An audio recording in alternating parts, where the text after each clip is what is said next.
It is time for another first listen reaction to an album. This time, it's Camila Cabello's Familia. I know some people hate when I do these, but some people hate everything that I do, so I'm still going to be here. I'm still going to be doing it. So what I do here is I listen to each track on the album for the first time, and I'll give you my first listen reaction to each track, okay? So let's go. First track, Familia, 26-second intro track, pretty trumpet. Let's move on. Celia. So I've been saying this about Camila for a while, that she needs to lean into Spanish music more because no one else is in that lane in North American pop music. If a non-Spanish artist tried to do Spanish music, it would sound ridiculous. And people like Becky G and Rosalia haven't really done major recordings in the English language yet. So Camila has a very unique lane, so she needs to capitalize on it. So it's very interesting to hear this opening track, the first track that she's ever done on an album that is completely sung in Spanish. So I love this as an opening track. I think it sets a very different tone than her previous two albums. I have no idea what the lyrics are, but musically, I like the groove of it. So off to a very solid start. I saw that a video was released for Psycho Freak today on album release day, so I guess it's the second single. I didn't watch it. This song is catchy, and is that a sample of Tom's Diner? That I know it's not exactly the same, but yeah, it is a sample. It's really, really close. I found the lyrics a little bit elementary here, like, what you say, trying to get connected, no Wi-Fi, okay? And people think she's referencing Fifth Harmony when she says, I've been at this since I was 15, I don't blame the girls and how it went down. It's interesting that she's doing that, addressing the breakup, so to speak, 3 albums in. Willow sounds fantastic on this track. I had no idea she had this strong of a voice. So there's elements that I liked here and was intrigued by.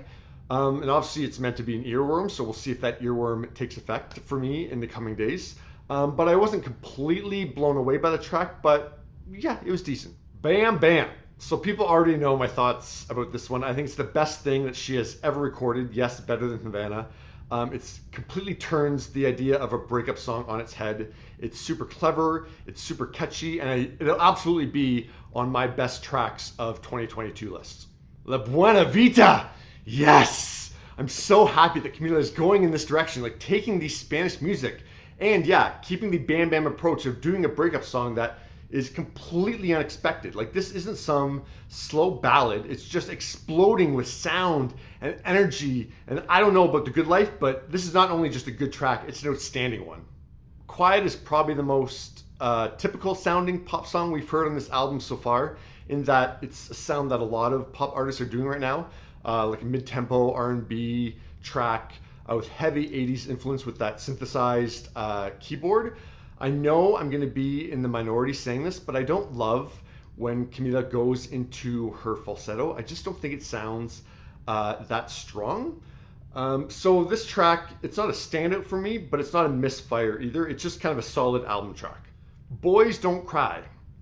Okay, I gotta say that a couple times during this track, my face went, yeah, this was a bit of a mess for me. I couldn't figure out what this song was. Her vocal rhythm didn't seem to match the accompaniment. I was waiting for the song to settle down into something, but it was just chaotic. Like it just seems like a bunch of like sounds were hitting me. I had no idea what was really going on. I don't know what this was supposed to be, but it wasn't enjoyable. Hasta Los Dientes is the next track, and I apologize for my pronunciation of these Spanish titles. I know I'm butchering them. This song has a really cool, funky groove to it. I dig it. And once again, I don't know what's going on here lyrically, and I'm purposely not looking up the translation for these lyrics because I want to rely purely on the musicality of the song to tell me the story. But yeah, I dig it. It almost has a disco feel to it. And Maria gels really well with Camila in terms of the vocals, and it's really fun. Yeah, it just kind of struck me as really kind of unexpected, the groove that it got into. So this one's a winner. No Doubt is the next track, and it's interesting that most of these songs have Camila honoring her Cuban Mexican heritage, but some she's choosing to sing purely in Spanish and some she's choosing to sing in English. It's interesting. Yeah, I'd love to hear from her why she chose to sing certain songs in certain languages, but yeah, this is another standout. Like once again, I don't hear this from anyone else in the pop music world in terms of major artists. So yeah, it completely stands out. So it tells you that I really don't look at the track list or scan an album before I do these first listen reactions because, of course, Don't Go Yet was released back in July. I didn't know it was going to be on this album. So I will correct what I said earlier. So this would be the first single, Bam Bam is the second single, and then Psycho Freak is the third single. Okay, so yeah, so now I've corrected myself because I didn't realize the song was going to be on the album. I love this track when it came out. I was surprised it didn't do better on the charts than it did. I'm trying to think, like maybe because it doesn't have an extremely catchy hook that everyone could you couldn't resist. But yeah, this is a really standard track for me. I love the fast-paced energy of it. So yeah, I didn't know it was going to be here, but yeah, this song is a complete winner. Lola. This is really cool. To me, there are elements on Lola that sound very familiar for pop music, but then it's given that Latin like sprinkle, we'll call it, to really sound fresh and grab your attention. Like it's a slow groove, but then it's given this extra element that really kind of like perks your ears up. And Camila brings great personality to the vocals, almost like a sassiness to it. Yeah, another winner. Okay, so the closer on this album, Everyone at This Party, it actually sounds like something that would have been on her second album. But obviously it's about her breakup with Shawn Mendes, and unlike Bam Bam and La Buena Vida, it takes a very typical approach to a breakup ballad in terms of it's a slow melody with just an acoustic guitar. So I think because those other songs took such a unique approach to a breakup ballad, that this song comes off as underwhelming a bit. But that being said, it's pretty, and I see why she wanted to put it on the album.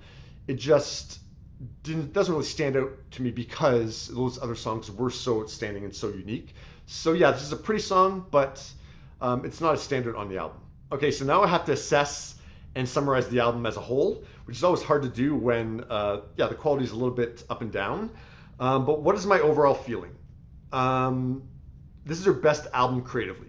I think it best encapsulates who Camila Cabello is in the pop world and why she stands out. Boys Don't Cry was the only complete misfire for me. And then, yeah, I'll say Psycho Freak, Quiet, Everyone at This Party are decent album tracks. And then the rest is pretty great. Bam Bam, Don't Go Yet, La Buena Vida, and Lola really stand out. So yeah, taking that all into account, I would say my grade is going to be a really strong B+. Almost A-, but on a first listen, yeah, I think I'm going to give Camila Cabello's Familia a B+. Yeah, I'm going to stick with that for now. But yeah, what were your thoughts on the album?